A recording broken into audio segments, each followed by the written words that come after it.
தொலைக்காட்சி செய்திகளுக்காக இணைந்திருக்கும் நான் கிருஷ்ணாயினி திருராசன். கொழும்பு சபரிமலை ஸ்ரீ சாஸ்தா பீட குறுமுதல்வர் தலைமையில் ஐயப்ப சுவாமிகள் சபரிமலை யாத்திரை சென்றனர். கொழும்பு அகில இலங்கை சபரிமலை ஸ்ரீ சாஸ்தா பீட சாமிமார்கள் சர்வதேச இந்து மத குருபீடாதிபதி சபரிமலை குறுமுதல்வர் மகாராஜ ராஜகுரு ஸ்ரீ ஐயப்பதாச சாம்பசிவ சிவாச்சாரியார் தலைமையில் நேற்று விமானம் மூலம் இந்தியா பயணமாகியுள்ளனர். இன்று பகல் 12 மணி முதல் திருச்சி மலைக்கோட்டை இக்மி மஹால் மண்டபத்தில் விநாயகர் வழிபாட்டுடன் இருமுடி கட்டும் விசேட பூஜை நடைபெற்று இன்று இரவு பம்பலம் குளத்துப்புழை ஆரியங்காவு வழியாக எரிமேலி சென்றடைய உள்ளது. நாளை அதிகாலை 3 மணிக்கு பெருவழி நடக்கும் புனித பாத யாத்திரை ஆரம்பமாகும் என சபரிமலை ஸ்ரீ சாஸ்தா பீட இளைய குருசுவாமி சாம்பசிவ ஸ்ரீ மணிகண்ட சர்மா தெரிவித்துள்ளார்.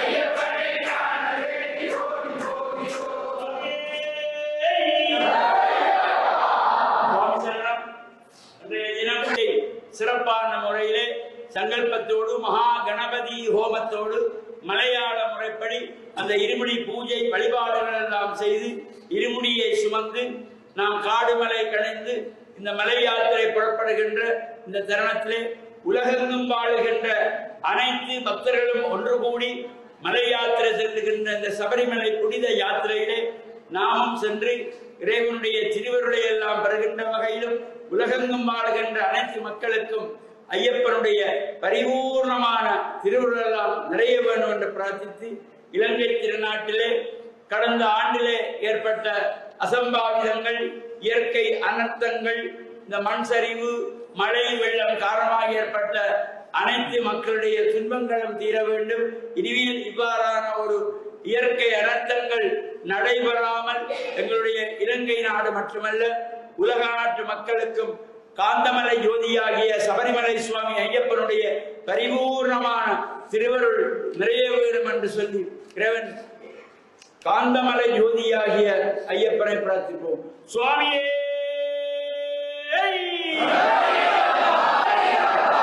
ரட்சிக்கணும், சுவாமியே கற்பண்ண, சுவாமியே